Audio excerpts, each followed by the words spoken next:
तव चकाकिलन स्तुतिरम्बिके सकल शब्दमयी किल ते तनु निखिल मूर्तिषु मे भवदन्वयो मनसि जासु वही प्रसरासु च इति विचिन्त शिवे शमिता शिवे जगति जातमयत्न वशादिदं स्तुतिर्जापर्चन चिन्तन वर्जिता न खलु काचन कालकलास्ति मे अखंड मंडलाकारं व्याप्तं येन चराचरं तत्पदं दर्शितं येन तस्मै श्री गुरुवे नमः।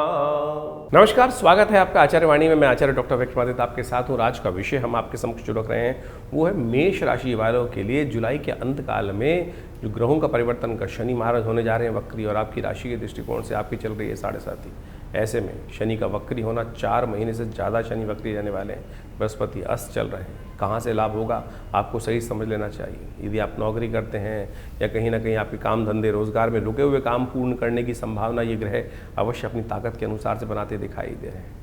वरिष्ठ अधिकारियों का सहयोग मिलने के योग ये ग्रह बनाते दिखाई दे रहे हैं। धन लाभ में भी खास तौर पे कुछ खास योग बन रहे हैं इस समय। बृहस्पति अस्त होते हुए पुराने निवेश, कमीशन वाले काम, बोनस वाले काम, रुके हुए काम में कहीं ना कहीं भुगतान करने का योग, लाभ होने का योग अवश्य बनाते दिखाई दे रहे हैं। नए ग्राहक, नई डील करने के लिए नए संपर्कों से फायदा होता दिखाई दे रहा है, इसलिए अपनी शक्ति को नए लोगों के साथ जोड़ने में आपको लगाने का प्रयास करना चाहिए। यात्राएं, छोटी व्यावसायिक यात्राएं लाभ देने की तरफ अवश्य ले जाती दिखाई दे रही है। परिवार में किसी सदस्य का सहयोग आपको मिलता दिखाई दे रहा है। घर का वातावरण पहले से कहीं ना कहीं कुछ अच्छा होने के योग बन सकते हैं। हानि भी होने के योग बन रहे हैं क्योंकि शनि वक्री चलने शुरू हो गए हैं और साथ साथ बुध इस वक्त जो उदय हो रहे हैं उन्होंने ये लाभ दिखाया।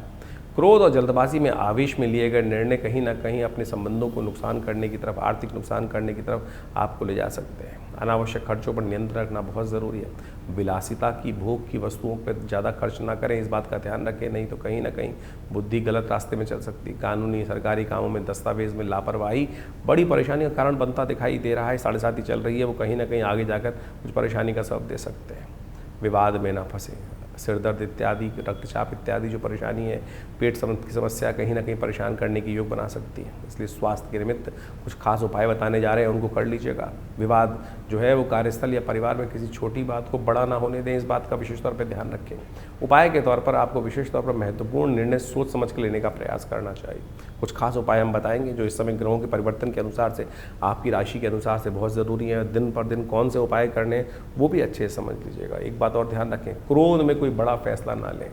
किसी पर आंख मूंद कर विश्वास करना कहीं ना कहीं आपके लिए परेशानी का सबब बन सकता है। और सबसे बड़ी बात, बिना पढ़े किसी दस्तावेज में साइन ना करना। इस वक्त ग्रहों का योगा योग चल रहा है जो आपकी राशि के दृष्टिकोण से कहीं ना कहीं कोई फंसाने का षड्यंत्र आपके खिलाफ रास्ता दिखाई दे रहा है। अनावश्यक बहस से बचें।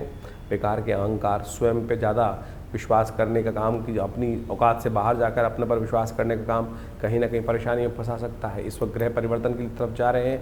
बृहस्पति से लेकर समस्त ग्रह कहीं ना कहीं परिवर्तन की तरफ आगे बढ़ते दिखाई दे रहे हैं। कुछ खास उपाय हैं जिनको आपको अवश्य करना चाहिए। देवी की उपासना से कल्याण के योग बन पाएंगे। जुलाई के अंतिम काल में ग्रहों का परिवर्तन का समय जो बन रहा है वो क्या कुछ करने जा रहा है जान लीजिए। सबसे पहले दिन जो बड़ा परिवर्तन होने की बात हम कर रहे हैं, 21 तारीख मंगलवार का अवसर, अष्टमी तिथि विद्यमान है और उस दिन आपकी राशि के दृष्टिकोण से सुबह सुबह ग्रह परिवर्तन की तरफ जा रहे हैं। नई उम्मीद लेकर ग्रह परिवर्तन की तरफ जा रहे हैं, चाहे वो चंद्रमा हो, चाहे वो बुध हो। सबसे बड़ा परिवर्तन जो हो रहा है बुध का उदय होना। जो बुध महाराज आपकी राशि में, अपनी राशि में जाकर बैठ गए हैं, वक्री अवस्था में हैं, बहुत जल्दी मार्गी भी हो जाएंगे। और ये विशेष तौर पर आपकी राशि के दृष्टिकोण से उदय होकर एक नई शक्ति आपके अंदर बनाते दिखाई दे रहे हैं। बहुत सारी नई क्रिएटिविटी आपके अंदर प्राप्त करने की योग, नई शक्ति है। चंद्रमा भी बहुत सुंदर स्थिति में आपकी राशि में आकर केंद्र भाव में बैठ गए हैं और जो आपके लिए नई शक्ति दे रहे हैं, नया सोच, नया विचार उत्पन्न करते दिखाई दे रहे हैं। कामों में आम लोगों से ज़्यादा जो आप काम करेंगे उसमें लाभ प्राप्ति करने के योग बन सकते हैं। इस वक्त विद्या बुद्धि का उपयोग सही रूप से सही मार्ग पर आपको करने का प्रयास करना चाहिए, वो आपके लिए बहुत कल्याणकारी रहेगा। इस दिन विशेष तौर पर अष्टमी है और अष्टमी के दिन विशेष तौर पर गुप्त नवरात्रि की अष्टमी है। इस दिन महिष घनी देवी की उपासना करने से, उनको विशेष तौर पर भगवती का ही स्वरूप है, उनका दिव्य रूप से स्नान कर कर पूजन करने से समस्त जो है मन की बाधाएं दूर करने के योग बन सकते हैं, विघ्न दूर कर सकते हैं। देवी भागवत के अंदर इनका बहुत सुंदर वर्णन शास्त्र में वर्णित है। तो ऐसे में ग्रहों का प्रभाव आपके लिए बहुत अच्छा हो रहा है। माँ भगवती दुर्गा का विशेष तौर पर ध्यान, अष्टमी है, माँ भगवती दुर्गा का विशेष तौर पर ध्यान करते हुए उनका पूजन करना आपके लिए बहुत कल्याणकारी रहेगा। इस दिन लाल पुष्प भगवती को अर्पित करना आपके लिए कल्याणकारी योग बनाएगा। 22 तारीख बुधवार का अवसर, 9वीं तिथि विद्यमान है और गुप्त नवरात्र समाप्ति की तरफ जा रहे हैं।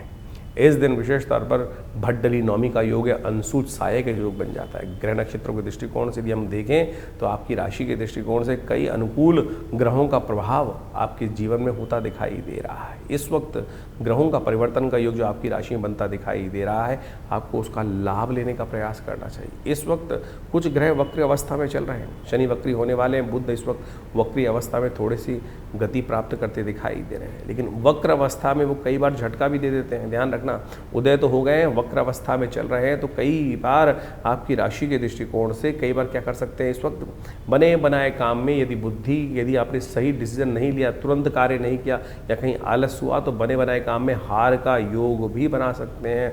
और जब आपके मन में इस वक्त ग्रहों का योग ऐसा चल रहा है, यदि भय है, ध्यान रखना, उस भय को दूर करने के लिए कुछ ना कुछ उपाय करने की ज़रूरत है। मन में कई बार पॉजिटिव साइन आते हैं, कई बार नेगेटिव साइन आते हैं, और आपकी कुंडली के अनुसार से इस वक्त आपको पूर्वाभास होता दिखाई दे रहा है। यदि नेगेटिव पूर्वाभास हो रहा है तो कोशिश ये करें तुरंत उसका उपाय करने का प्रयास करें। ऐसे में भगवती दुर्गा के मंत्र, दुर्गा दुर्गार्तिशमनी दुर्गापद निवारणी, भगवती की इस दिन नौमी के दिन भगवती की नामावली के द्वारा उनकी आराधना करना बड़ा ही कल्याणकारी योग बनाएगा। हमने विवेकानंद योगाश्रम में बड़ा विशेष यज्ञ रखा है। 22 जुलाई को गुप्त नवरात्रि का अंतिम दिवस है और गुप्त नवरात्रि का अंतिम दिवस भट्टली नौमी के रूप में विद्यमान होता है। ये भट्टली नौमी समस्त अनिष्टों को दूर करने का योग बनाती है। अंशुज साया आखिरी माना जाता है और इसके बाद शुभ मुहूर्त समाप्त हो जाते हैं, फिर 4 महीने तक कोई मुहूर्त नहीं रहता है। और ऐसे में भट्टली नौमी का योग जो है गुप्त नवरात्रि का अंतिम दिवस भी माना जाता है। इस दिन ऐन्द्रिय व्रत भी कहा जाता है। गुप्त नवरात्रि के 9वें दिवस पर, जैसे महानवमी का सुंदर पर्व होता है, इस दिन ऐन्द्रिय व्रत के नाम से शास्त्र में वर्णित किया गया है। ये ऐन्द्रिय व्रत जो है कहा जाता है भगवती महालक्ष्मी ऐरावत पर सवार होकर जो है महालक्ष्मी का आशीर्वाद देने के स्वरूप में पदार्पण करती है और जो 9 दिन तक भगवती के विभिन्न स्वरूपों का ध्यान करते हुए, उनका पूजन करते हुए, महालक्ष्मी के रूप में उनकी सुंदर आराधना करते हैं, उनके बहुत से मनोकामनाओं को पूर्ण करने के योग बनते हैं। हमने विवेकानंद योगाश्रम में इस बार जो है शतचंडी का सुंदर कार्यक्रम रखा। शतचंडी के सुंदर कार्यक्रम में माँ भगवती के विभिन्न मंत्रों का, दुर्गा सप्तशती के संपूर्ण 700 मंत्रों का यज्ञ नित्यपति रहा और इस नौमी के महाअवसर पर उनका दिव्य यज्ञ संपन्न रहेगा और भगवती की सुंदर उपासना, महालक्ष्मी जी की सुंदर उपासना समस्त अनिष्टों को निवारण करने के लिए रखी गई है। आप सब भी इस नवरात्रि के पूर्णाहुति के यज्ञ में पधारें और भगवती के निमित्त के सानिध्य में बैठकर उनका दिव्य यज्ञ करने का प्रयास करें। माँ आश्रम पर माँ भगवती का दिव्य स्वरूप विद्यमान है जो 500 साल पुराना है। जी हाँ, 500 साल प्राचीन शिव विग्रह जो है, जो 1947 में पाकिस्तान के क्षेत्र मुल्तान से हमारे आश्रम पर पधारा और वहाँ उनको आज उनकी सुंदर प्रतिष्ठा, सुंदर उनकी ही सानिध्य में नित्य प्रति 8 घंटे यज्ञ चलता है और पूरे जो नवरात्र में सुंदर रूप से यज्ञ उनके सानिध्य में रखा गया है। आप उसकी कम से कम अंतिम वेला में सुंदर रूप से अंतिम यज्ञ के अवसर पर अपने स्थान को आरक्षित करें। माँ भगवती के दिव्य यज्ञ में दुर्गा सप्तशती का जो संपूर्ण यज्ञ रहेगा उसमें एक भाग लें। माँ भगवती की कृपा से हमने ऐसा देखा है कि अनेक मनोकामनाओं को सिद्धि करने के लिए, जीवन के कष्टों को दूर करने के लिए भक्तों के जीवन में सुंदर सुयोग बन जाता है। तो माँ भगवती की वैष्णवी देवी का सुंदर दर्शन करते हुए इस सुंदर योग पर, ऐसे दिव्य जो अवसर पर भट्टली नौमी अंशुज साया माना जाता है, जो भी भगवती के समक्ष इस दिन सुंदर आराधना के रूप में करके यज्ञ इत्यादि के द्वारा अपनी आहुति समर्पण करते हैं, मनोकामना सिद्धि के योग बन जाते हैं। तो आप भी आइए, सादर आमंत्रित हैं इस यज्ञ में। जो फ़ोन नंबर्स नीचे चल रहे हैं उनमें फ़ोन करके अपने स्थान को आरक्षित करें। यज्ञ से भगवती की मन से अपनी मनोकामना रखिए, मनोकामना पूर्ति के सुंदर योग बनेंगे। 23 तारीख बृहस्पतिवार का अवसर, 9वीं तिथि विद्यमान है और इस दिन जो गजकेसरी योग आपकी राशि में बनकर तैयार होने वाला है, बड़ा ही कल्याणकारी योग बनाने वाला है।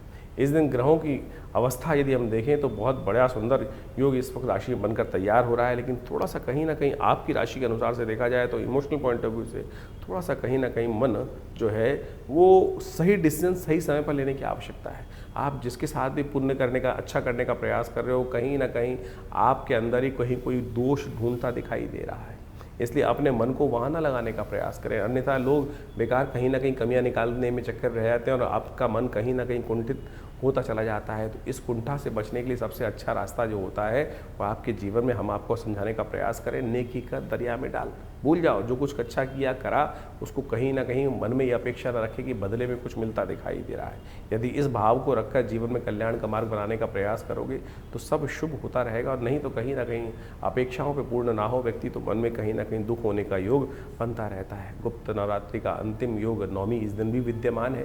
बृहस्पतिवार के दिन नौमी का सुंदर योग जो बन रहा है, इस दिन थोड़ी देर के लिए नौमी विद्यमान है, लेकिन जो है भगवती की सुंदर आराधना अवश्य करने का प्रयास करें। माँ भगवती की कृपा से अनेक कष्टों को दूर करने का योग आपकी राशि में अवश्य बनेगा। इस दिन पीली चीज़ों का दान करना चाहिए, गुरुजन की आशीर्वाद लेने का प्रयास करना चाहिए, वो बड़ा कल्याणकारी रहेगा।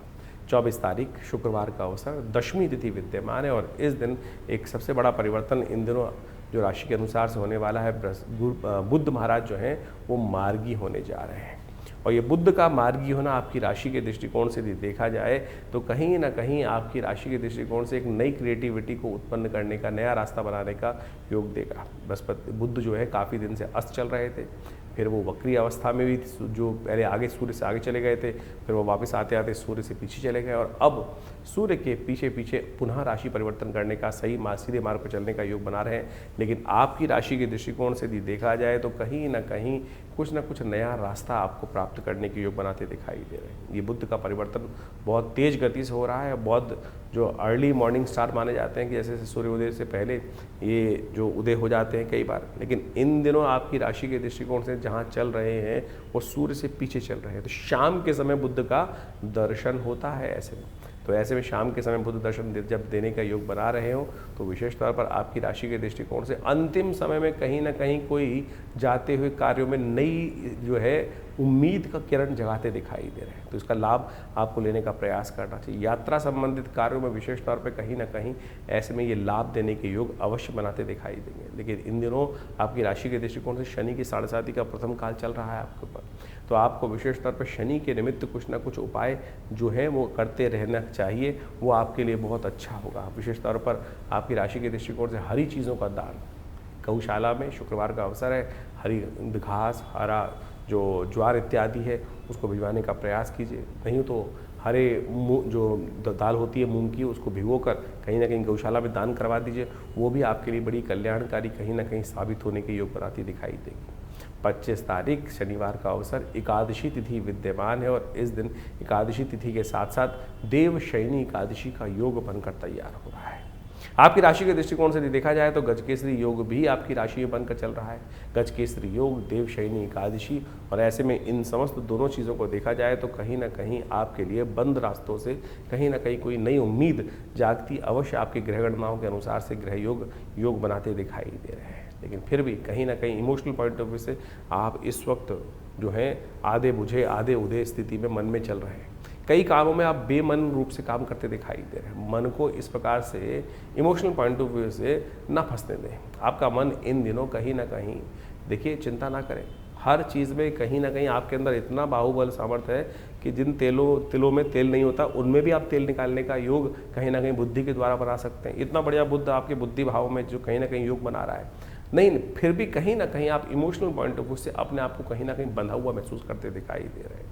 अरे लाभ के योग हैं, सही स्थितियाँ हैं। ग्रह के दृष्टिकोण से यदि देखा जाए तो समय बड़ी मामलों में अनुकूल चल रहा है। बहुत सारे नुकसानों को बचाने की स्थिति ग्रह इस वक्त बनते दिखाई दे रहे हैं। लेकिन आप यदि बुद्धि के अनुसार से दो नावों में पैर रख के चलोगे तो कहीं ना कहीं मनोमस्तिष्क में कहीं ना कहीं फंसाव के योग आप बेकार रूप से उत्पस्त करते दिखाई दे रहे हो। इस दिन तो विशेष तौर पर भगवान विष्णु का पूजन करने का प्रयास करना चाहिए। भगवान विष्णु पर तुलसी दल अर्पित करने का प्रयास करना चाहिए। षोडशोपचार भगवान का पूजन करने का प्रयास करना चाहिए, वो बड़ा कल्याणकारी माना जाता है। 25 जुलाई को देवशयनी एकादशी है। ये देवशयनी एकादशी भारतीय संस्कृति के अनुसार से देखा जाए तो अद्भुत पर्व है। देव भी शयन के लिए जाते हैं। सोचें कि देव शयन जो हो रहा है वो क्या कर रहा है। कहा जाता है शास्त्रीय दृष्टिकोण से, जो हमारे यहाँ चतुर्मास आता है कि उस समय में कोई भी शुभ कार्य निषेध मत दिए जाते हैं। संत महात्मा इत्यादि अपना भ्रमण बंद कर देते हैं। वर्षा ऋतु आ जाती है, वर्षा ऋतु में कहा जाता है कि एक जगह स्थान पर अपना ज्ञान अर्जन करने का प्रयास करना चाहिए, भगवान की स्तुति करनी चाहिए। सत्ता जो है वो भगवान विष्णु के हाथ से निकलकर शिव के हाथ में आ जाती है। और उसके बाद सावन का सुंदर पदार्पण होता है। ये आध्यात्मिक दृष्टिकोण से बहुत महत्वपूर्ण योग है। कहा जाता है कि इस दिन भगवान विष्णु जो हैं वो शेष नाग पर कहीं ना कहीं 4 महीने के लिए विश्राम के लिए चले जाते हैं। देव शयन हो जाता है। समस्त शुभ कार्य शास्त्र में निषेध कर दिए जाते हैं। विवाह इत्यादि, मुहूर्त इत्यादि, दुकानों के मुहूर्त, घर के मुहूर्त, मूर्ति प्रतिष्ठा, जो भी कहीं ना कहीं नए नए कार्य आरंभ करने हैं, वो सब कहीं ना कहीं गृह आरंभ तक रुक दिए जाते हैं। नींव का पूजन तक रुक दिया जाता है। गृह प्रवेश तक कहीं ना कहीं शास्त्र में निषेध कर दिया जाता है। फिर दिवाली के 11 दिन बाद जब देव उठनी एकादशी आती है, उसके बाद से समस्त शुभ कार्य आरंभ करने के योग बनते हैं। लेकिन कहा जाता है कि ये समय बड़ा एक बार आध्यात्मिक दृष्टिकोण से बड़ा शुभ होता है। भगवान विष्णु तो बड़ी तपस्या से प्रसन्न होते हैं, लेकिन भगवान शिव जो हैं, जिनके हाथ में सत्ता आ जाती है, सावन का महीना शुरू होने वाला होता है, केवल एक लोटे जलमात्र से लोगों की मनोकामना सिद्धि करने के योग बना देते हैं। तो ऐसे में बड़ी श्रद्धा के साथ, बड़ी सरलता से लोग कावड़ लेके चलते हैं, भगवान का सुंदर स्तुति करने की तरफ आगे भागते चलते हैं। जगह जगह से लोग गंगा जी से, जमुना जी से, कहीं ना कहीं विभिन्न तीर्थों से जल ला लाकर अपने क्षेत्र में जो भगवान इष्ट हैं उनको जल अर्पित करने का प्रयास करते हैं। समस्त भोले भंडारी को प्रसन्न करने का प्रयास करते हैं। तो आप इस दिन विशेष तौर पर भगवान विष्णु की सुंदर आराधना करें। शालिग्राम शिला में विशेष तौर पर उनका षोडशोपचार पूजन, गंगा जल से, कपूर से, कचरी से, चंदन से, इनसे पंचामृत बनाकर भगवान का सुंदर अभिषेक करें भगवान शालिग्राम जी का, और उसके बाद उनका विशेष स्तर पर वस्त्र इत्यादि अर्पित करें। उनको शयन के लिए समस्त वस्त्र इत्यादि अर्पित कर कर सुंदर रूप से तुलसी दल से उनका पूजन कर कर ओम नमो भगवते वासुदेवाय, ओम नमो नारायणाय, इस प्रकार से इन विभिन्न मंत्रों से उनको समस्त सामग्री 16 जो चीज़ें हैं उनको धीरे धीरे अर्पित करने का प्रयास करना चाहिए। यदि पुरुषुक्त याद हो, ओम सहस्रसी रेखा पुरुखा सहस्राक्ष सहस्रपाद सभूमिगुं सर्वतस्पित्वात्र तिष्ठत् दशांगुलम पूरुकाय वेदगुं सर्वं यद्भूतं व्यच भाव्यम माउताम। इस प्रकार से यदि वेद मंत्र याद हो तो आपकी तारीख में तो आपको विभिन्न यूट्यूब चैनल्स पे इन सबके षोडशो मंत्र मिल जाते हैं पुरुष सूक्त के, जो भगवान को अति प्रिय स्तोत्र माना जाता है। उनके द्वारा भगवान का सुंदर स्तवन कर कर आप अपनी मनोकामनाओं की सिद्धि का योग बहुत सुंदर रूप से बना जाते हैं। कहा जाता है कि जो जीवन में किसके कष्ट चल रहे हों, मनोकामना पूर्ण नहीं हो रही हो, बार बार कहीं ना कहीं विघ्न आ रहे हों, ऐसे में भगवान विष्णु को शैया प्रदान जो करते हैं, कमल के पुष्पों की शैया, पीले वस्त्रों की शैया, और तो और शास्त्र में तो बहुत कुछ वर्णित है। अपनी श्रद्धा के अनुसार से भगवान विष्णु को इस दिन शैया प्रदान करने से जीवन के बहुत से कष्ट जो कांटों वाली सेज पर जो हम लोग को चलते हुए दिखाई देते हैं, कहीं ना कहीं हर भी जहाँ कदम बढ़ाएं कहीं ना कहीं विघ्न, कहीं ना कहीं रुकावट, कहीं ना कहीं कांटे कांटे रुकावटें जीवन में आती हैं। तो ऐसे में इस दिन जो देवशयनी एकादशी के दिन भगवान को शैया अर्पित करने का जो कार्य करते हैं, उनके बहुत से जीवन के कष्ट दूर होने के योग बन जाते हैं। इस दिन भगवान विष्णु को विशेष तौर पर कमल के पुष्पों से बनी हुई शैया प्रदान की जानी चाहिए। उनको पीले वस्त्र अर्पित करने का प्रयास किया जाना चाहिए। कमल के पुष्पों का बना हुआ तकिया भगवान को अर्पित करने का प्रयास किया जाना चाहिए। तो इस प्रकार से भगवान का सुंदर पूजन कर कर मनोकामना सिद्धि के सुंदर सुयोग बनने चाहिए।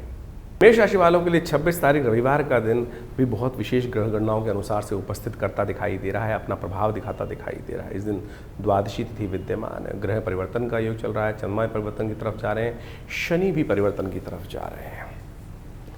25 के बाद 26 जुलाई को विशेष तौर पर शनि का जो परिवर्तन होने जा रहा है वो बहुत विशेष महत्व रखता है।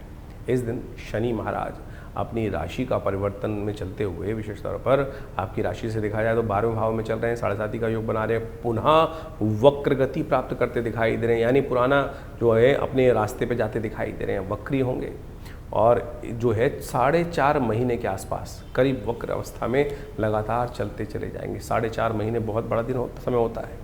ऐसे में शनि महाराज की 7.5 जो आपने अभी ग्रह दृष्टिकोण से देखा जाए तो शनि करीब करीब 20 अंश के आगे जा चुके हैं, यानी आपके आधी से ज़्यादा राशि वो 1 साल में पार कर चुके थे। अब पुनः वापस 4.5 महीने वापस धीरे धीरे अपनी राशि पे वापस चलते दिखाई देंगे, अंश घटते दिखाई देंगे और ऐसे में ये पुनः बहुत लंबा समय खींचते दिखाई देंगे। इसका प्रभाव जो है बहुत विशेष बनता दिखाई दे रहा है। आपकी राशि के दृष्टिकोण से देखा जाए तो ये कहीं ना कहीं कई मामलों में आपके लिए आलस उत्पन्न करते दिखाई दे रहे हैं। कहीं ना कहीं आपकी राशि के दृष्टिकोण से जो है धन के मामले में विशेष तौर पर कहीं ना कहीं कुछ कुचाल के चक्र में आपको फंसाने के योग बना सकते हैं।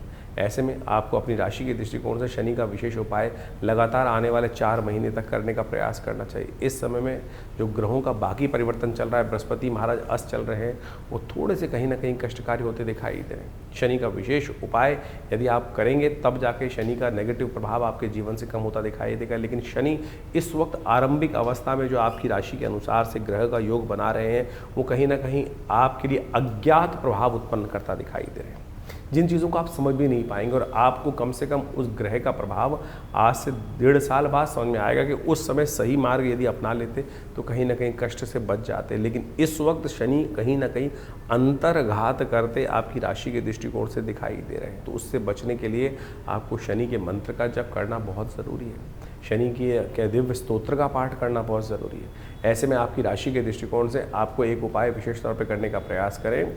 हर शनिवार के दिन जब भी ये 4 महीने तक योग बने तो विशेष तौर पर पीपल के पेड़ के पास जाकर एक काला धागा पीपल के पेड़ को बांधने का प्रयास करें। काला धागा पीपल के पेड़ को बांधना और कहीं ना कहीं आपकी राशि के दृष्टिकोण से ये नेगेटिव प्रभाव को बचाने का योग अवश्य बना कर देगा।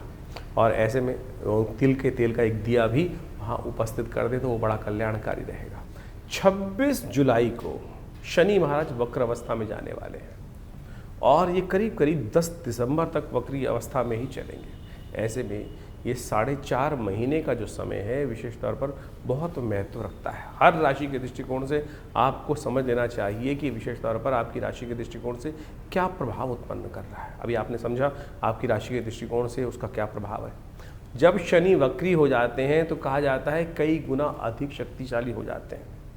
ऐसे में इनके प्रभाव में कई गुना अधिक हो जाता है प्रभाव। और शनि तो महाराज जो हैं वो वैसे ही क्रूर ग्रह माने जाते हैं, पाप ग्रह माने जाते हैं। और जब वो कहीं ना कहीं व्यक्ति दुष्कर्म करता है, गलत कर्म व्यक्ति के द्वारा हो जाता है, तो दंडाधिकारी के रूप में वो बड़े निष्पक्ष होकर अपने प्रभाव को उत्पन्न करने का प्रयास करते हैं।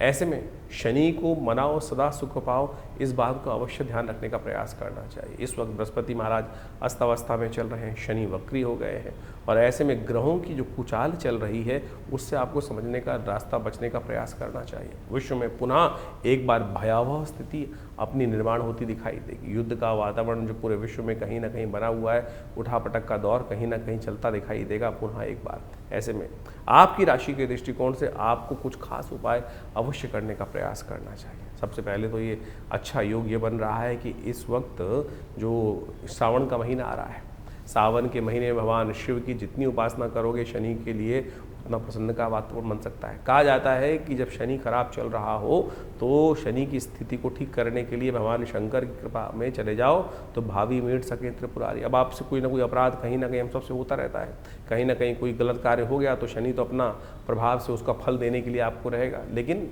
जब जीवन में कोई ऐसा प्रभाव हो जाए जिसका रास्ता ना निकल रहा हो तो भगवान शंकर की उपासना। ऐसे में शनि ने जैसे ही वक्री मार्ग पर पदार्पण किया है, सावन का महीना शुरू होने वाला है। ऐसे में भगवान शंकर का तेलाभिषेक, तिल के तेल से भगवान का अभिषेक, जो मंत्र कहा गया है वो एक रुद्राष्टध्यायी के अंतर्गत का आया है। शन्नो देवी रविष्ट्रयापो भवन्तु पीतये शन्नो रविष्ट्रवन्तु नः। इस मंत्र का जप करते हुए भगवान शंकर का तेलाभिषेक यदि शनिवार के शनिवार भी आप करते चले जाओ, सत्य मानना कि शनि का कैसे ही नेगेटिव प्रभाव हो, अशुभ प्रभाव हो, वो अपना प्रभाव निष्क्रिय कर देते हैं। तो इसलिए अपने उस क्रूर प्रभाव से, कहीं ना कहीं पाप प्रभाव से आप बच सकते हैं। तो ऐसे में सबसे पहले तो सद्गुण को पालन करने का प्रयास करें, गलत काम ना करने का प्रयास करें, झूठ ना बोलने का प्रयास करें, किसी भी रूप से जो भी है उठापटक नहीं तो जीवन में कहीं ना कहीं योग बनता चला जाएगा। ऐसे में शास्त्र के दृष्टिकोण से अनेक उपाय शास्त्र में वर्णित किए गए। एक दिव्य उपाय है जिसका केवल लोग आज की तारीख में कलयुग में यही पूछते हैं ना कि छोटा सा कौन सा उपाय है महाराज, तो हम आपको वो मंत्र बताने जा रहे हैं जिसको शनि स्तोत्र कहा जाता है। वो शनि स्तोत्र अद्भुत रूप से भगवान महाराज दशरथ जी के द्वारा, राम जी के पिता दशरथ जी के द्वारा देवासुर संग्राम से पहले रास्ते में जब जा रहे थे देवासुर संग्राम में भाग लेने के लिए, तो रास्ते में शनि के दर्शन होते हैं। तो ऐसे में भगवान महाराज दशरथ भगवान शंकर भगवान शनिदेव की स्तुति करते हैं। वो दशरथ कृत शनि स्तोत्र कहा जाता है और एक ही स्तोत्र महाराज शनि का पूरे शास्त्रों में विद्यमान है और कोई स्तोत्र नहीं है, केवल दशरथ कृत शनि स्तोत्र मिलता है। और वो ऐसा अद्भुत है कि एक बार, केवल एक बार यदि व्यक्ति नित्य प्रति पाठ कर ले, श्रवण कर ले, सुन ले, तब भी शनि प्रसन्न हो जाते हैं। शनि अपना दुष्प्रभाव कभी नहीं दिखाते। तो वो इस प्रकार से हम आपके समक्ष हाथ बंद करके बैठे भगवान का सुंदर स्तवन करें। ओम नमः कृष्णाय नीलाय शितिकंठ निभाय च नमः कालाग्निरूपाय कृतांताय च वै नमः। नमो निर्मांस देहाय दीर्घमश्रुजटाय च नमो विशाल नेत्राय शुष्कोधर भयाकृते नमः पुष्कलगात्राय स्थूल रोमणे यत वै नमः। नमो दीर्घाय शुष्काय कालं दृष्ट नमोस्तुते नमस्ते कोडराक्षाय दुर्निरीक्षाय वै नमः। नमः घोराय रुद्राय भीषणाय कपालिने नमस्ते सर्वभक्षाय बलिमुख नमोस्तुते सूर्यपुत्र नमस्तेस्तु भास्करे भयदाय च अधोदृष्टे नमस्तेस्तु संवर्धक नमोस्तुते नमो मंदगते तुभ्यं हृस्तंशाय नमोस्तुते तपसा दग्धदेहाय नित्यं योगरताय च नमो नित्यं क्षुधार्ताय अतृप्ताय च वै नमः। ज्ञानचक्षु नमस्तेस्तु कश्यपात्मज सूनवे तुष्टो ददासि वैराज्यं रुष्टो हरसि तत्क्षणात् देवासुरमनुष्याश्च सिद्धि विद्याधरोरगा त्वया विलोकिता सर्वे नाशं यान्ति समूलता प्रसादं कुरु मे देव वराहोऽहम् उपागता एवं अस्तु तदा सौरिग्रहराजो महाबला। ये इस प्रकार से शनि स्तोत्र है। यदि इसका एक बार नित्य प्रति श्रवण कर ले एक बार और इसका यज्ञ कर लिया जाए तो कहने ही क्या है। तो इस स्तोत्र का नित्य प्रति यदि आप एक बार श्रवण करते चले जाए, हमने आपके समक्ष ये कह के दिखा दिया है, सुना के दिखा दिया है, तो यदि आप केवल इसको भी सुन लें नित्य प्रति, धीरे धीरे आप उसको अच्छे से याद भी कर सकते हैं। सत्य माने हमने ऐसे ऐसे दिव्य लोग देखे जिनकी कुंडली में भयावह स्थिति शनि की बनी हुई थी, दशा भी चल रही थी, 7.5 भी चल रही थी, और ऐसे में उनको दिव्य शनि स्तोत्र का पाठ करने को कहा गया। और जब देखा कि वो कब शनि आया कब शनि चला गया, उसका कोई प्रभाव, एक नया पैसा खर्च नहीं। लोग हज़ारों रुपए खर्च करके बहुत सारे अनुष्ठान, बहुत सारी चीज़ें, पता नहीं कौन कौन से नग पहनाने की बात करते हैं। ये शनि का दिव्य स्तोत्र ऐसा है कि जिसका आप नित्य प्रति पाठ कर लें, सत्य माने आपके जीवन से कष्ट दूर हो जाएंगे। इसके अलावा विशेष तौर पर हनुमान चालीसा अपने आप में एक साबर मंत्र है। हनुमान जी को तो विशेष तौर पर शनि का जी के द्वारा दिया गया आशीर्वाद है। जब रावण के दासत्व से शनि को भगवान हनुमान जी ने मुक्त कराया, तब आशीर्वाद दिया शनि ने, कहा कि जो आपके भक्त होंगे महाराज उनको कभी मैं कष्ट नहीं दूंगा। तो यदि आप हर शनिवार को इन 4.5 महीनों में हनुमान जी को चूल्हा चढ़ा दें, हनुमान जी को देसी घी का सिंदूर मिलाकर चूल्हा चढ़ा दें और साथ में हनुमान चालीसा का एक पाठ कर दें, तब भी आपके जीवन में शनि महाराज का नेगेटिव प्रभाव नहीं होगा। बहुत सीधे साधे उपाय हैं। हींग लगे ना फिटकरी, रंग चोखा हो, और आप पता नहीं कहाँ कहाँ भ्रमित होकर लाइनों में लगकर पता नहीं क्या क्या स्थिति में करते चले जाते हैं। तो आप इसको अपनाने का प्रयास करें। और यदि स्वास्थ्य खराब चल रहा हो, क्योंकि शनि जब वक्री होते हैं तो कहीं ना कहीं एक्सीडेंट का योग भी बना देते हैं, और ऐसे में कहीं ना कहीं शरीर में आदि व्याधि, कहीं ना कहीं कुछ समस्याएं उत्पन्न करने के योग बनाते हैं। तो ऐसे में आपको जब शनि वक्री चल रहे हों तो हर करीब महीने में एक बार अपने वजन के बराबर सतनाजे का दान, 7 अन्न का दान अवश्य करने का प्रयास करना चाहिए। उसमें काली उड़द जरूर होना चाहिए। कोशिश ये करें 7 अन्न ले ले, चावल, गेहूं, कहीं ना कहीं इन सब में काला उड़द 7 अन्न मिलाकर एक साबुत काला उड़द जरूर डालने का प्रयास करें। और फिर किन्हीं गरीब आदमियों को अवश्य, जो जरूरतमंद व्यक्ति हों उनको अवश्य दान करने का प्रयास करें। ये आपके लिए अद्भुत रूप से कार्य करेगा, समस्त कष्टों को दूर करने का योग बनाएगा। तो आप इन उपायों को कर इन 4.5 महीनों में आप तमाम शनि के दुष्प्रभावों से बच सकते हैं। इसके साथ साथ एक दिव्य प्रयोग और भी है। इस शनि के मंत्र से सिद्ध किया हुआ ये काला धागा, ये काला धागा आप अपने उल्टे पैर में धारण कर लीजिए। ये शनि का दिव्य उपाय है। भारतीय संस्कृति के अनुसार से जो जिसको कहा जाता है कि शनि के मंत्र से सिद्ध करा हुआ ये धागा आपकी समस्त प्रकार से रक्षा करने का दिव्य उपाय। शास्त्र में अनादिकाल से लोग कहीं ना कहीं धागे बांधते आए हैं, लेकिन शनि का धागा पैर में बांधने का प्रयास किया जाना चाहिए, क्योंकि शनि सबसे पहले चाल बिगाड़ते हैं। सबसे पहले चाल बिगाड़ते हैं। जब चाल बिगड़ती है तो चरित्र अपने आप कहीं ना कहीं बेढंगा होता चला जाता है। तो ये दिव्य धागा शनि का जो है, शनि के मंत्र से सिद्ध करा हुआ है। यदि आप अपने उल्टे पैर में बांध दें, जिस घर में कोई बच्चा है, अब दिन पर बच्चा कहीं ना कहीं घूमता रहता है, कभी गाड़ी, कभी घोड़ा, कभी मोटरसाइकिल, कभी स्कूटर, और हर रोज आपकी अगर राशि में शनि का बुरा प्रभाव चल रहा है तो कैसे उसकी रक्षा कर सकते हैं। दिव्य ये शनि का एक रक्षा कवच के तौर पर ये कार्य करेगा। तो आप कोशिश ये करें इसको किसी भी जातक के उल्टे पैर में स्त्री चाहे पुरुष बांध लें तो शनि से बहुत सारी चीज़ों से रक्षा करने के दिव्य रास्ते अपने आप प्राप्त हो सकते हैं। तो ऐसे छोटे छोटे उपाय आप जो को वर्णित किए हैं, तो आप 4.5 महीने में इस शनि के नेगेटिव प्रभाव से अवश्य बचने का प्रयास करेंगे तो शनि की कृपा से बहुत सारी रक्षा के रास्ते आपको अवश्य प्राप्त हो जाएंगे। मेष राशि वालों के लिए 27 तारीख सोमवार का अवसर त्रयोदशी तिथि विद्यमान है। रवि योग के साथ ये तिथि आती दिखाई दे रही है। ग्रह नक्षत्रों के दृष्टिकोण से आपके ग्रहों का प्रभाव देखें तो धर्म सही रास्ता आपके मनोमस्तिष्क में आता दिखाई दे रहा है। सरलता से आप संपूर्ण कार्यों को पूर्ण करने का प्रयास करते दिखाई दे रहे हैं और गलत रास्ते पर जाने से स्वयं बचते दिखाई दे रहे हैं। मन में इस वक्त सीधी तरह से धर्म का कार्य करने की ही बात आती दिखाई दे रही है, लेकिन संसार है, संसार में कहीं ना कहीं लोग कुछ न कुछ उपद्रव मचाने की लगातार कार्य करते रहेंगे। आपकी राशि के दृष्टिकोण से ऐसा योग बनता दिखाई दे रहा है। इस वक्त कहीं ना कहीं शांति से कार्य करने की आवश्यकता है।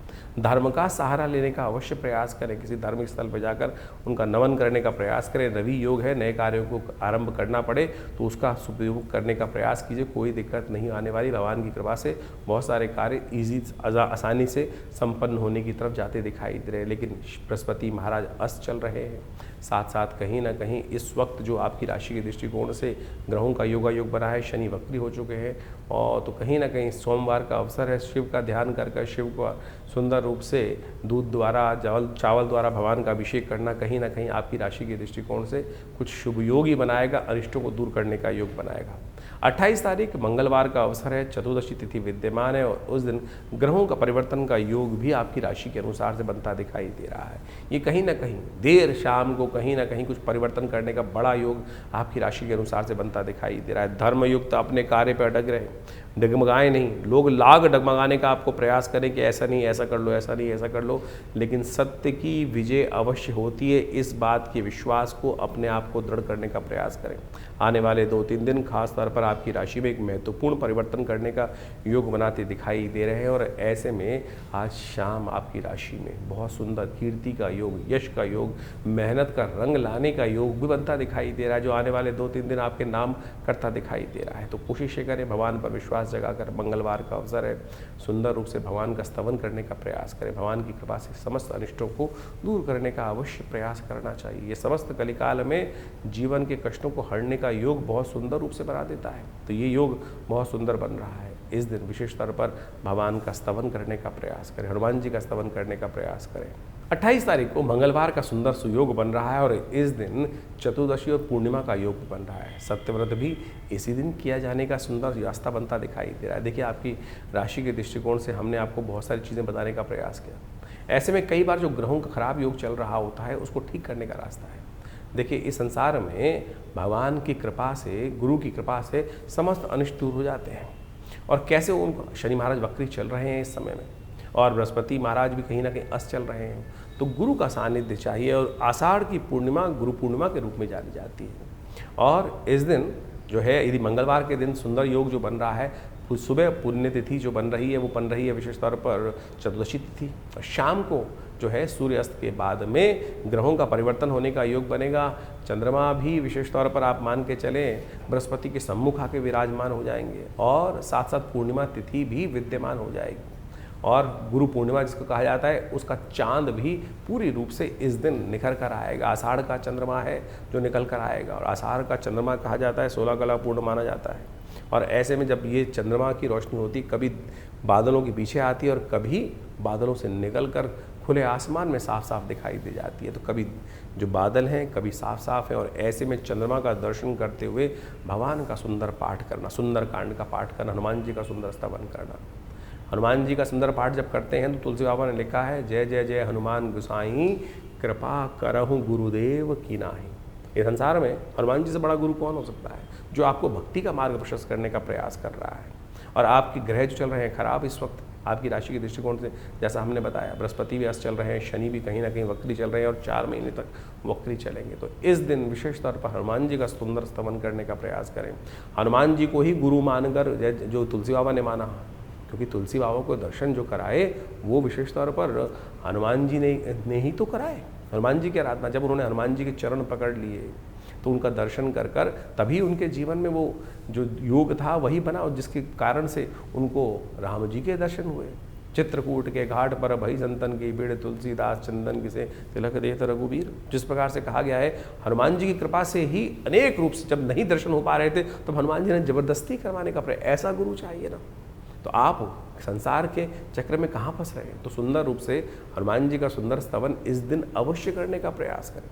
आषाढ़ की पूर्णिमा की रात्रि और मंगलवार का सुंदर सुयोग, तो ऐसे में हनुमान जी का सुंदर स्तवन समस्त अनिष्टों को दूर करने का योग बनाएगा। तो ऐसे में हमने विवेकानंद योगाश्रम में इस शुभ तिथि में गजकेसरी योग के अंतर्गत सुंदरकांड का पाठ रखा है, भगवान का सुंदर स्तवन करने का रखा है। और तुलसी बाबा ने तो यहाँ तक कहा है, और देवता चित्त न धरहीं, हनुमत से ही सर्व सुख करहीं।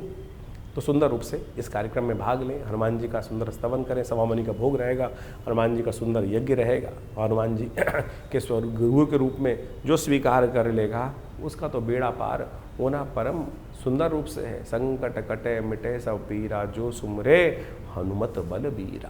तो अपने समस्त अनिष्टों को दूर करने के लिए इधर उधर मत भटको, हनुमान जी का सुंदर स्तवन करने का प्रयास करो।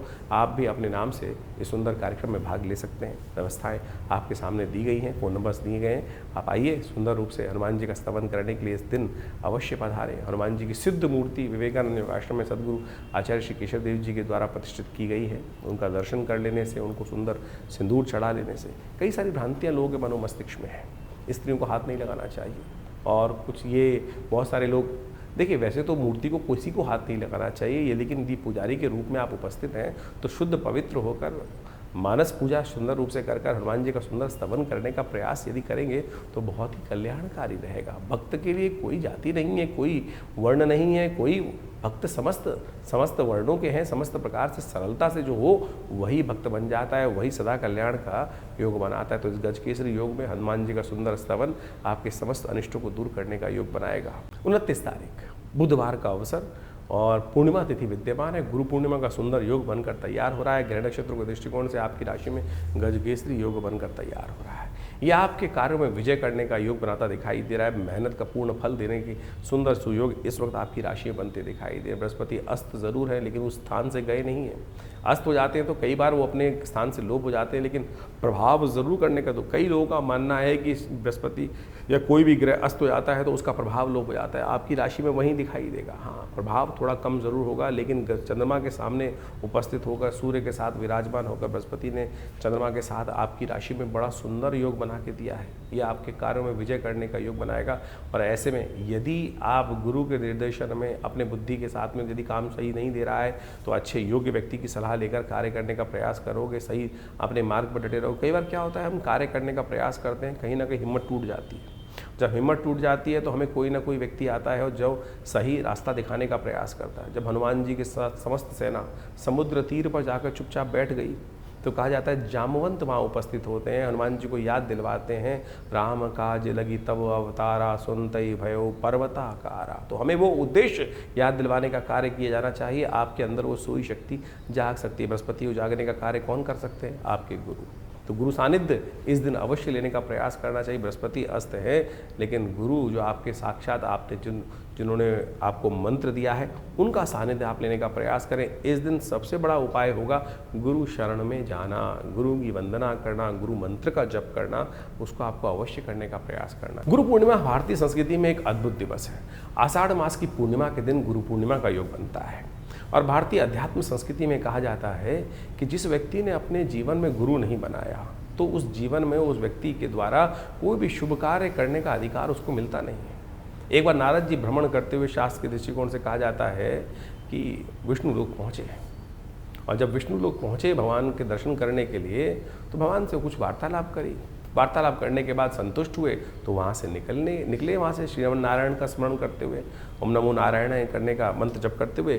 जैसे ही नारद जी वहाँ से गए तो भगवान विष्णु ने अपने पार्षदों से कहा कि जहाँ ये नारद जी खड़े हुए थे उस जगह को पवित्र करने का प्रयास, पवित्र करो, वहाँ गोबर से लीप कर उस स्थान को पवित्र करो। ये स्थान अपवित्र हो गया। बाई चांस देवयोग से नारद जी देव ऋषि थे, वापस आ गए भ्रमण करते हुए। कुछ और मन में शंका हुई और देखा तो जहाँ वो खड़े थे उसको पवित्र किया जा रहा है भगवान की आज्ञा से। तो उन्होंने भगवान के समक्ष बड़ा विचित्र प्रश्न किया, क्या प्रभु मैं अपवित्र हूँ जो आपने मेरे जहाँ स्थान पर खड़ा था? बोले हाँ नारद, तुमने किसी को गुरु बनाया नहीं इसलिए तुम अपवित्र हो। और जो व्यक्ति गुरु नहीं बताता है, गुरु के दर्शन में नहीं चलता है, अपने गुरु मंत्र नहीं लेता है, वो अपवित्र ही माना जाता है। उसके स्थान जहाँ खड़ा हो उस स्थान पर खड़े होने की आज्ञा किसी को नहीं है, वो स्थान अपवित्र हो जाता है। तो उन्होंने बड़े विनम्रता से भगवान से पूछा, नारद जी ने, कि प्रभु अब क्या करूँ, किसको गुरु बनाऊँ? तो उन्होंने कहा किसी को भी गुरु बना सकते हो, तुम्हारी श्रद्धा है, जिसको तुम गुरु बनाओगे उसके अनुसार से चलने का प्रयास करो, जीवन में समस्त अनिष्टों को दूर करने का योग बन जाएगा, आपके जीवन में कल्याण का योग बनेगा। आपको मंत्र जप का अधिकार भी गुरु मंत्र की दीक्षा लेने के बाद, गुरु दीक्षित होने के बाद ही मिलता है इस संसार के अंदर। लोगों ने नहीं समझा। भगवान की आज्ञा के अनुसार नारद जी ने कहा, महाराज किसको बनाओ? तो भगवान ने भी लीला रची। भगवान ने लीला इस प्रकार संसार को ज्ञान देने के लिए रची। कहा जाता है भगवान ने कहा, नारद तुम पृथ्वी लोक पे जाओ और जो सबसे पहले व्यक्ति मिले उसी को अपना गुरु मानो और फिर उनसे दीक्षित होकर उनका मंत्र जप करके उन्हीं से आगे जीवन की दशा लेने का प्रयास करो, फिर आओगे तो फिर पवित्र माने जाओगे। नारद जी भूलोक आते हैं और महामृत्यु लोक में उनको सबसे पहले एक व्यक्ति जिसके दर्शन होते हैं, प्रभु की माया थी। वो दर्शन होते ही एक व्यक्ति, गांव का व्यक्ति, गरीब व्यक्ति रास्ते में जा रहा था, चप्पल उसने सिर पे रखी हुई थी और अब भगवान की आज्ञा थी, सबसे पहले उन्हीं के दर्शन हुए तो उन्होंने ही नमन किया महाराज। अब भगवान की आज्ञा के अनुसार से, भगवान की माया के अनुसार से उन्होंने को नमन किया और कहा, महाराज आप मुझे आपको मैं अपना गुरु धारण करना चाहता हूँ। तो सीधे साधे व्यक्ति ने कहा कि महाराज मेरे की क्या बिसात, मैं आपको शिक्षा दूँ, आप तो स्वयं इस सुंदर स्वरूप में विद्यमान है, मेरी क्या बिसात। लेकिन बोले नहीं, मेरी इच्छा है, मैं आपसे ही दीक्षित हूँ। तो उन्होंने उनसे दीक्षा ले ली, जो मंत्र दिया उस मंत्र को उन्होंने ले लिया। उस मंत्र को जप करने के लिए जो भी बना, उसके बाद भगवान घूमते घामते फिर पहुँचे भगवान विष्णु के पास। भगवान विष्णु से उन्होंने कहा कि प्रभु आपकी आज्ञा के अनुसार से मैं मंत्र दीक्षित ले आया। बोले नारद जी किससे दीक्षा ली आपने? तो महाराज वहाँ पर एक व्यक्ति मूर्ख रूप में था और गंवार था, अनपढ़ था और सिर पे चप्पल रख के जा रहा था, बड़ा मूड लग रहा था, कहीं ठीक नहीं लग रहा था, लेकिन आपकी आज्ञा थे, मैंने उनसे दीक्षा ले ली। भगवान ने कहा, नारद तुमने बड़ा अपराध किया। गुरु का इस प्रकार से अपमान करना, कहा जाता है घोर नरकादि लोगों को पूरी 84 लाख योनि तुम्हें भोगनी पड़ेंगी और उन सब की त्रास है तुमको भोगनी पड़ेगी। अपने तुमने इतना प्रभाव, इतना निष्क्रिय कार्य जो है, ऐसा कार्य किया है कि जो विशेष तौर पर तुमको अपराध बोध भी नहीं है इसका। नारद जी ने क्षमा मांगी कि प्रभु क्या करूं अब?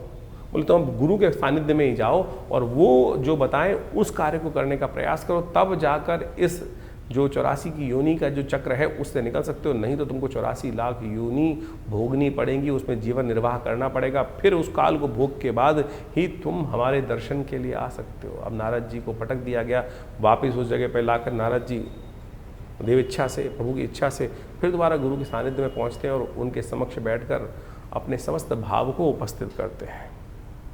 तो उस व्यक्ति ने सुना नारद जी को और कहा, नारद चिंता क्यों करते हो? क्यों चिंता है तुमको? इसका कारण, इस कष्ट का निवारण बहुत आसान है। नारद जी को नहीं समझ में आया था, लेकिन उस दिव्य आत्मा ने कहा, नारद जी कोई चिंता मत करो, ये पहाड़ सामने दिखाई दे रहा है, इस पहाड़ पर तुम 84 लाख योनियों के जो है समस्त चित्रकला निर्वाहो और ऊपर से लौटते हुए नीचे आकर लौट आओ, नीचे आकर। नारद जी को बड़ा आश्चर्य हुआ कि इस व्यक्ति ने मुझे इतना दान बताया और कहा कि पूरा ऊपर से लेकर उन 84 लाख योनियों के नाम लिखकर समस्त व्यवस्था बनाई और फिर लौटते लाटते ऊपर से लेटते हुए नीचे आते हुए उन सब में भोगते हुए, उनको कहा जाता है कि वो समस्त 84 लाख योनि भोगने के बाद पुनः पहुँचे और वो जो श्राप था, जो अपराध किया था, उससे निवृत्त हुए। तो जो कहा गया ना, गुरु गोविंद दोनों कड़े काके लागू पाऊँ, बलिहारी गुरु आपनो जिसने गोविंद दियो मिलाए, ये शास्त्र में कथा इसलिए वर्णित की गई है कि आप सदमार्ग पर उस सरलता से प्राप्त कर सकते हैं गुरु के सानिध्य में। तो आप कोशिश ये करें, अपने जीवन में गुरु मार्ग मंत्र का अवश्य जप करने का प्रयास करें। भगवान से मिलने का मार्ग भी गुरु निर्देशित कर सकते हैं। तो आप बड़े बड़े चमत्कार हैं गुरु मंत्र के, शास्त्र में जो वर्णित हैं उनको हमें जीवन में देखने का प्रयास करना चाहिए। जीवन के कष्ट, इस संसार के कष्ट गुरु मंत्र के द्वारा है। कबीर जैसे संतों ने भी, जिनको कहा जाता है कि वो अध्यात्म में फंसते ही नहीं थे, वो तो विशेष तौर पर कहा जाता है कि जिस प्रकार से राम को भी उपासना करने का मंत्र जो उन्होंने जपा, जिस प्रकार से उनको नास्तिकवाद की बात की जाती है, उन्होंने भी रामानंद जी के चरणों में लेटकर उनके मुख से जो राम नाम निकला उसको ही गुरु मंत्र मानकर दीक्षित होकर उनका जप करने का प्रयास किया। अब लोगों ने उस मंत्र दीक्षा को भी नहीं समझ पाए तो कहानी के रूप में तो आप सत्य माने कुछ और लोग मान देते हैं। भ्रांति उत्पन्न करना बड़ा आसान है, सरलता जीवन में मार्ग पे चलना बड़ा मुश्किल माना जाता है। इसलिए कोशिश ये करें, इस कथा के माध्यम से हमने गुरु मंत्र की दीक्षा का, गुरु का चमत्कार आपके समक्ष रखने का प्रयास किया। मंत्र दीक्षा बड़ी चमत्कारी होती है। मंत्र दीक्षित लेने के बाद सत्य माने वो जागृत मंत्र ही आपका कार्य करेगा, नहीं तो जपते रहो मंत्र, लाखों मंत्र, हजारों मंत्र लोग जपते रहते हैं लेकिन वो कार्य नहीं करते। कारण है मंत्र दीक्षित नहीं है। जिस व्यक्ति ने वो स्वयं मंत्र गुरु ने जपा ना हो उस मंत्र को देने का अधिकार भी किसी व्यक्ति के पास नहीं होता है। तो अनेक अनेक प्रकार के मंत्र हैं, शास्त्रों में लाखों मंत्र विद्यमान हैं। आपके लिए कौन सा योग्य है, कौन सा मार्ग आपके लिए चलना श्रेष्ठ है, किस मार्ग पर चलकर आपको सफलता मिलेगी, किस मार्ग पर चलना आपके लिए भारी हो सकता है, वो आपकी योग्यता के अनुसार गुरु ही बता सकते हैं। तो इसलिए भारतीय संस्कृति में गुरु के जो है जिसको कहा जाता है अंधकार से प्रकाश की तरफ जाने का, ज्ञान का मार्ग दिखाने वाली जो दिव्य आत्मा है वो गुरुजन कही जाते हैं। इसलिए उनकी जो है दीक्षा हमें अवश्य लेने का, उनका सानिध्य अवश्य लेने का प्रयास करना चाहिए। अब एक अपवाद और भी है इसके साथ साथ कि गुरु कितने बनाए जाए। अनेक गुरु बना सकते हैं आप, अनेक गुरुओं की कोई बात ना। दत्तात्रेय भगवान ने इस संसार में उपस्थित होकर 24 गुरु बनाए, जिससे जहां जो शिक्षा मिले उसको अपने गुरु के रूप में, सदगुरु के रूप में आप स्थान देने का प्रयास करें। कोई इसमें भांति नहीं है। भ्रांति ये करने का प्रयास करते हैं। आज तो बाजार बन गया है, आज तो ये संसार हो गया, गुरुआ तू गलियां फिरे घर घर कंठी देत।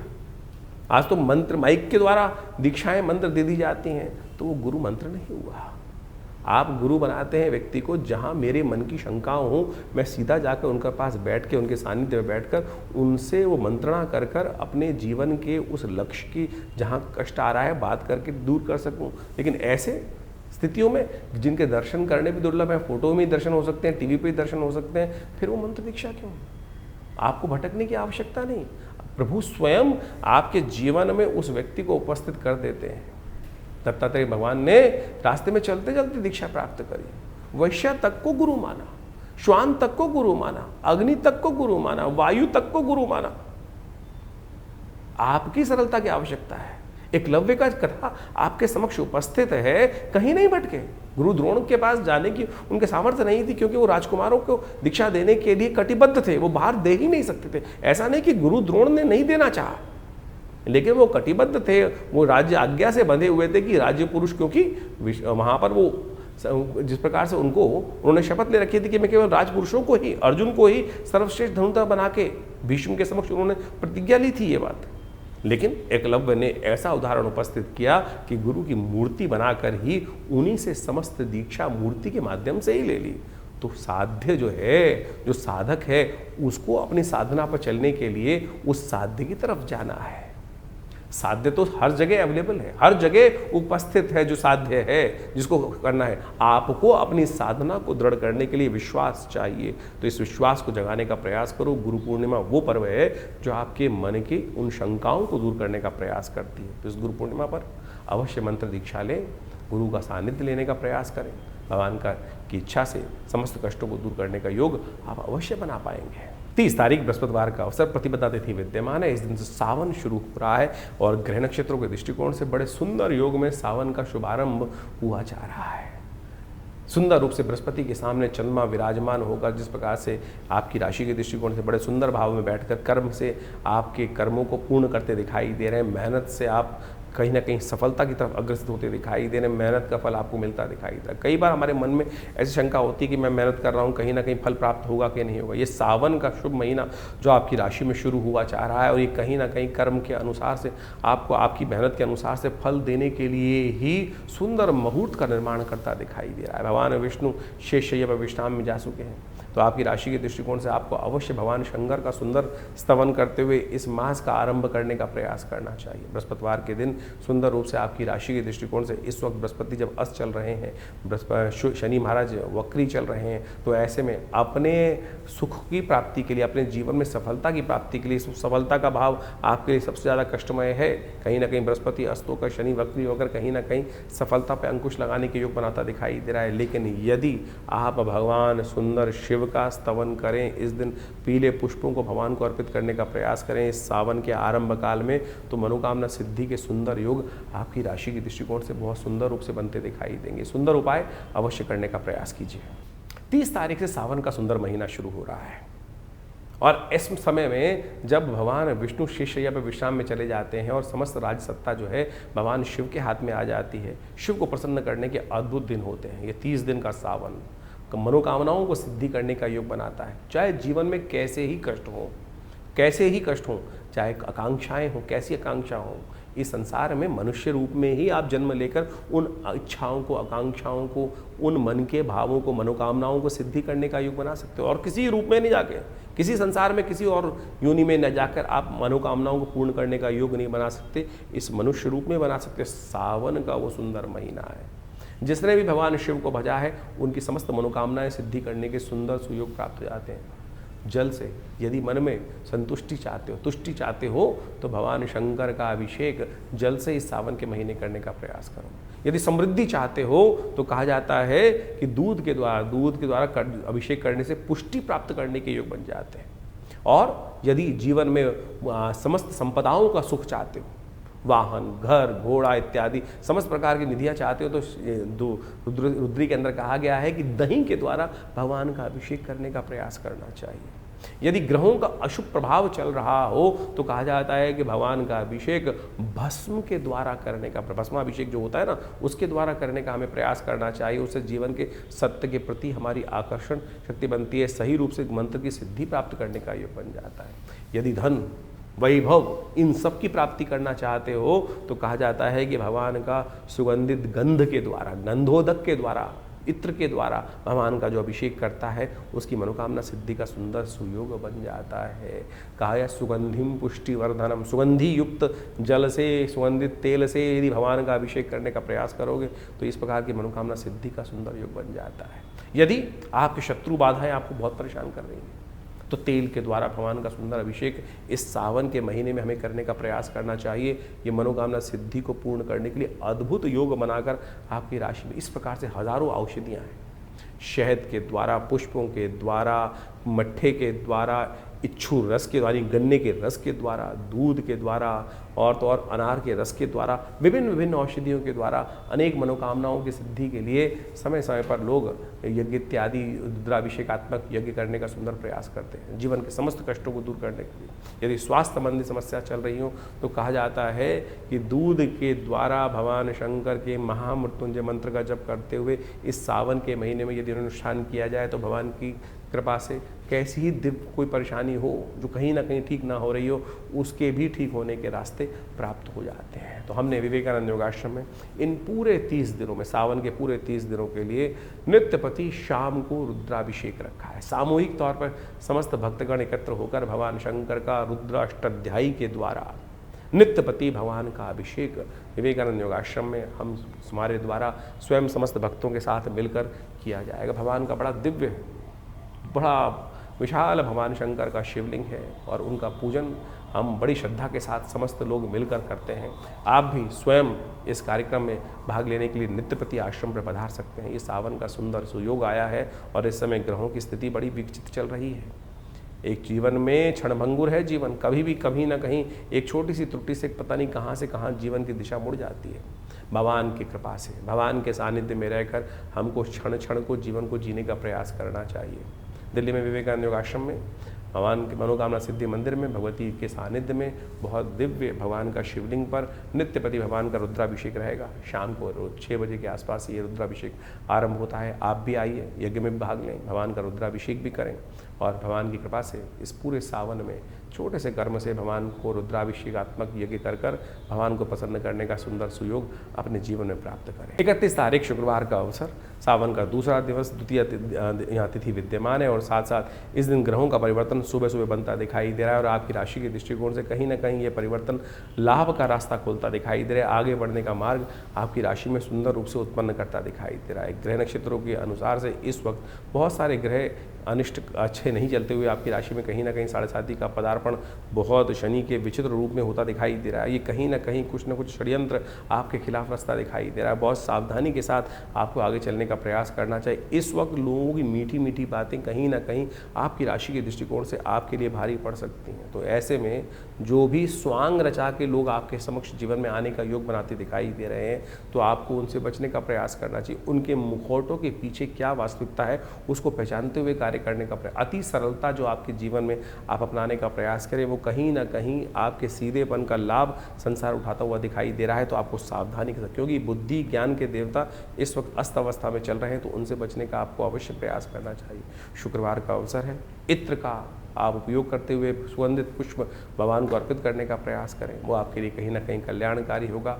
इस वक्त भगवान शंकर का सुंदर रूप से अभिषेक करना, पूजन करना सबसे कल्याणकारी। कावड़ का धारण करने का, कावड़ यात्रा लोग आरंभ करते हैं, इस दिन पहला मुहूर्त बनने जा रहा है। इस दिन कावड़ यात्रा को आरंभ करने के लिए द्वितीया के दिन शुक्रवार के अवसर पर पहला मुहूर्त रहेगा। वैसे 5-6 इस प्रकार से अपनी आस्थाओं के अनुसार से लोग समय समय पर धारण करते हैं, तो पहला मुहूर्त इसी दिन बनकर तैयार हो रहा है। जो दूर रहते हैं, कावड़ यात्रा करते हैं, पूरे 14 दिन तक ये कावड़ यात्रा कर भगवान को प्रसन्न करने का कार्य आप कर सकते हैं।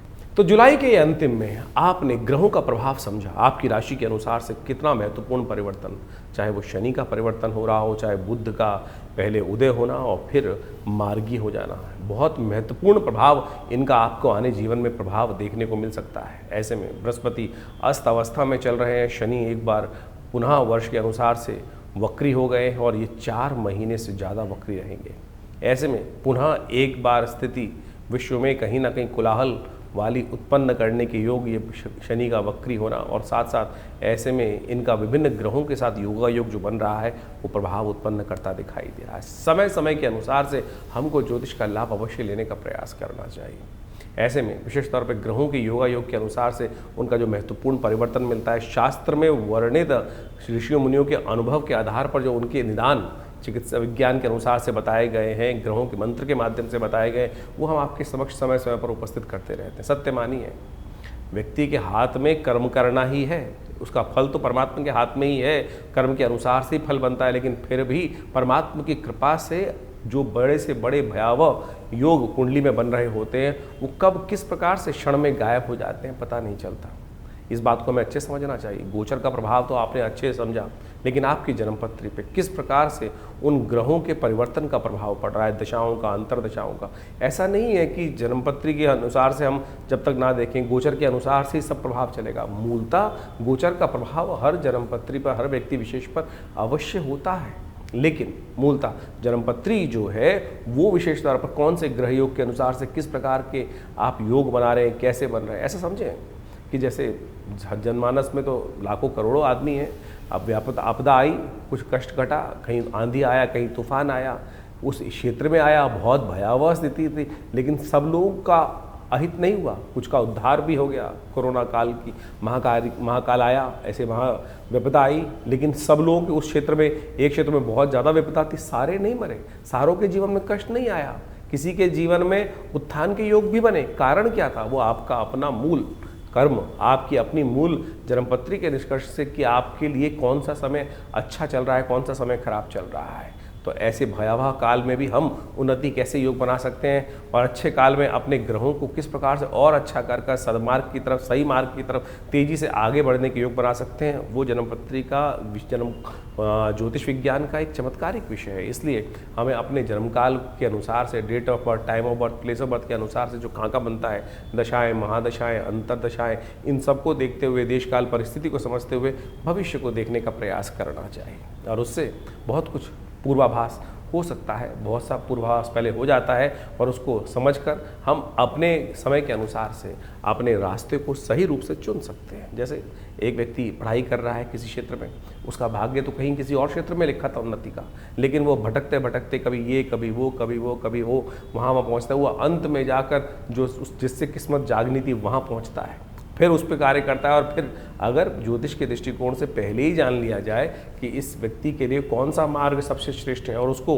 अपना लिया जाए, तो आप अवश्य सही समय पर सही चीज़ों को पहचान कर कार्य को ठीक कर सकते हैं। तो यही ज्योतिष विज्ञान का, ज्ञान का यही लाभ है, इसी को लाभ उठाने का प्रयास करना चाहिए। सकल पदार्थ है जगमाही कर्महीन पुरुष पावत नाही। तुलसी बाबा ने ऐसे ने कर्म ज्योतिष विज्ञान जो है वो वास्तविक तौर पर ज्ञान के अनुसार से विज्ञान के अनुसार से शोध कर ऋषियों का कर्म है और उन्होंने इतना सुंदर सिद्धांत बना के रखा। तो उसको आपको लाभ उठाने का प्रयास करना चाहिए, चीज़ों को समझने का प्रयास करना चाहिए और ज्ञानवान लोग सही समय को पहचान कर उसके अनुसार से कार्य जो कर लेते हैं तो जीवन में बहुत जल्दी भाग्योदय के योग बन जाते हैं। हर कोई यही पूछना चाहता है कि भाग्योदय कब होगा, वो आपका जन्म बताएगा, समय बताएगा कब भाग्योदय होने की चांसेस हैं, कैसे हम अपने समय को सदुपयोग में लगाएं, सही कार्य करें। और ऐसे में तो बहुत सारे अच्छे अच्छे योग बन रहे हैं इस समय में। अभी आप मान देखें गुप्त नवरात्रि का योग इसमें आरंभ हुआ इस जुलाई के अंतिम में, और उसके बाद जो सुंदर योग बन रहा है देवशयनी एकादशी के बाद श्रावण का सावन के महीने का सुंदर सुयोग बनकर आया है। कहा जाता है भगवान विष्णु जब शेषशय्या पर विश्राम के लिए चले जाते हैं तो समस्त सत्ता जो है शिव के हाथ में आ जाती है। ऐसे में शिव की सुंदर आराधना कर भगवान का नित्यपति रुद्राभिषेक कर अपने बहुत से जीवन के कष्ट आप जो जिसको कहा जाता है रुद्रा अभिषेकात्मक यज्ञ जो है उसको कर आप सही रूप से भगवान की कृपा प्राप्त कर सकते हैं। भगवान तो एक लोटे से प्रसन्न हो जाते हैं जल के। तो आप कोशिश ये करें इन समस्त जो आपको रास्ते बताए हैं उनको समझें, उनके द्वारा जीवन में सही मार्ग को चुनने का प्रयास करें। और विवेकानंद योगाश्रम में इस अवसर पर कई सारे समय पर कार्यक्रम होंगे, उनके बारे में हम आपको अवगत समय पर कराते रहते हैं। आइए साथ में भगवान का आराधना करने का सुंदर सुयोग बनाएं और जीवन के कष्टों को दूर करने का बड़ा सुंदर मार्ग बड़ी जो सरलता से हमारे जीवन में प्राप्त हो सकता है। फिर क्यों भटकें इधर उधर। तो इसलिए कोशिश ये करें सही मार्ग को चुनने का प्रयास कीजिए, भगवान की कृपा से कल्याण होगा, समस्त जीवन के कष्टों को दूर करने का सुयोग बनेगा। हमारे विवेकानंद योगाश्रम के माध्यम से हमने बहुत सारी पुस्तकों का प्रकाशन किया है, क्या क्यों कैसे और कब, चमत्कारों की कुंजी, इसके साथ देखिए क्या कहते हैं सपने, और चमत्कारिक योग मुद्रा विज्ञान, और तो और ऐसे ऐसे विषय हैं, मानो या ना मानो। ये ऐसे अद्भुत पुस्तकें हैं कि जिनके माध्यम से आप बहुत सारे रहस्यों को जीवन में समझ सकते हैं। अब इस पुस्तक के बारे में बात करें, क्या क्यों कैसे और कब, जीवन में क्या करें क्या ना करें, खाना कब खाएं कब ना खाएं, पानी कैसे पिएं कब ना पिएं। आज आप सोशल मीडिया पे इतनी भरमार हो गई है, हर कोई अपने अपने अनुसार से आपको चीज़ों को समझाने का प्रयास कर रहा है। कोई कहता है सुबह उठते पानी पियो, कोई कहता है मत पियो, क्या तो कोई कहता है क्यों पियो, पानी भी विकार उत्पन्न करते हैं। कितना पानी पीना चाहिए, कब नहीं पीना चाहिए, ये योग विज्ञान के माध्यम से भारतीय संस्कृति में इतनी सुंदर तरह से बताया गया है। आज इतनी विचित्र विडंबना हो गई है कि सबके सब कहीं ना कहीं कुछ ना कुछ निर्दिष्ट करते चले जा रहे हैं। कोई एक व्यक्ति कुछ बोलता है, कोई कहता है दूध पीना चाहिए, कोई कहता है दूध नहीं पीना चाहिए, कोई कहता है पानी कितना पीना चाहिए। हमने इस पुस्तक के माध्यम से, योग विज्ञान के माध्यम से ऊषा पान विधि कही गई है। 100 अंजुलि पानी पीने के लिए शास्त्र में विधान कहा गया, पानी किस प्रकार से पीना चाहिए और कैसे पिएं, कब ना पिएं, कौन से महीने में क्या खाएं क्या ना खाएं। यहाँ तक भारतीय संस्कृति, अभी वर्षा ऋतु चल रही है, वर्षा ऋतु के अनुसार से शास्त्र में कहा जाता है कि भैया सावन हर्रे भादो तिक्त, सावन में हरी सब्जी नहीं खानी चाहिए, हरी जो पत्ते वाली सब्जी है उसको खाने से परहेज करना चाहिए। और उसको आज से नहीं, अनादिकाल से भारतीय संस्कृति में इन सब सिद्धांतों को बता दिया गया था। और तो और यज्ञ विज्ञान कैसे आपके जीवन में लाभ दे सकता है, और बहुत सारी और समस्या, नज़र लग जाए कैसे उसको दूर करें, इस सब संबंध में इन पुस्तकों में हमने अद्भुत रूप से इन समस्त ज्ञानों को देने का प्रयास किया है, इन सब बातों को चर्चा करने का प्रयास किया है। तो आप इनके विषय को यदि ये समझेंगे तो इतने सुंदर तरीके से मुख कैसे धोएं, पानी कितना पिएं, स्नान कब करना चाहिए, स्नान कैसे करना चाहिए। भारतीय संस्कृति में स्नान के बारे में सबसे पहले स्नान करना है, पानी डाल के आ गए, ये तो स्नान नहीं हुआ ना।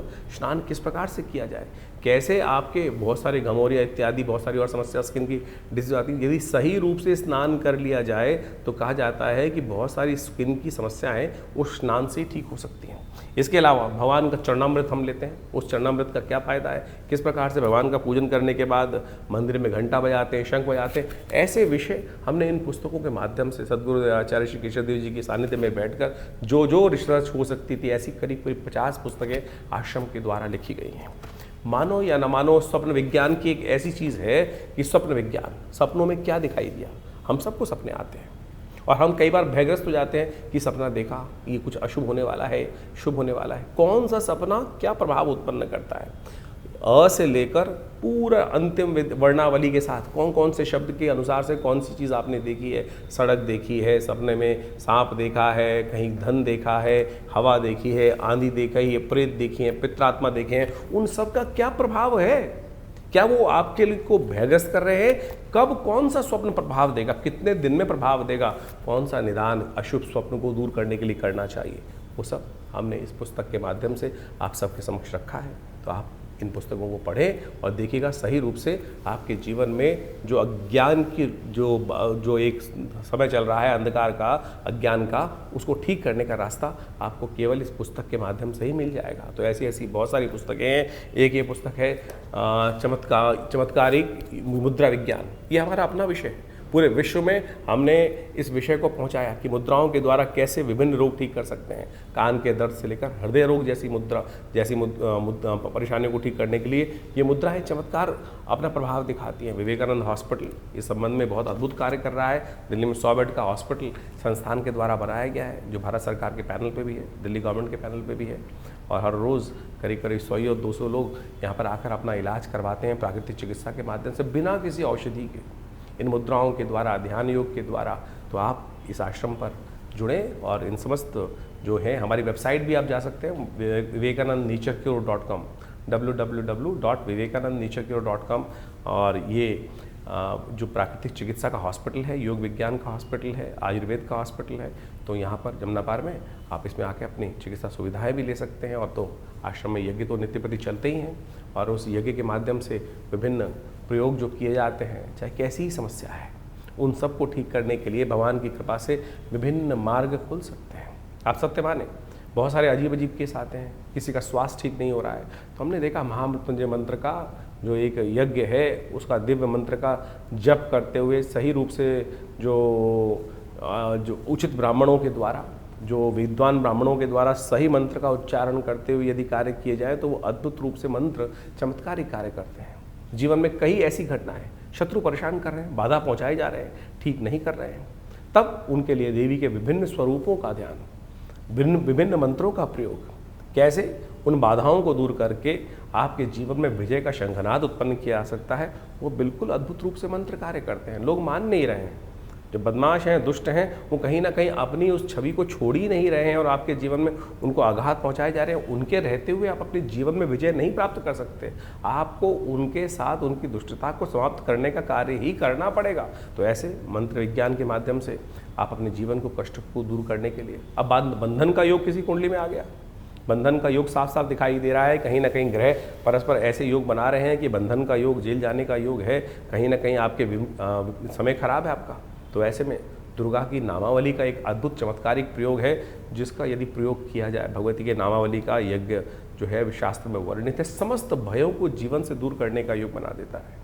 कहीं कोई नेगेटिव प्रयोग, किसी ने दुरात्माओं का प्रयोग किसी व्यक्ति के खिलाफ कर दिया, बहुत सारे लोग आते हैं इस बाधाओं से मन से ग्रसित होते हैं। तो ऐसे में कहा जाता है भगवान बटुक भैरव जी का यज्ञ जो है, उन मंत्रों से हमने विभिन्न रूप से विभिन्न आदमियों पर करके देखा, कैसी छाया, कैसा नेगेटिव प्रभाव, कैसी दुरात्मा की शक्ति, उन सब को ठीक करने के लिए ये जो मंत्रों के प्रयोग है, भैरव जी का मंत्र का प्रयोग है, ओम ह्रीं बटुकाय आपद उद्धारणाय कुरकुर बटुकाय ह्रीं स्वाहा, अद्भुत रूप से चमत्कारिक कार्य करता है।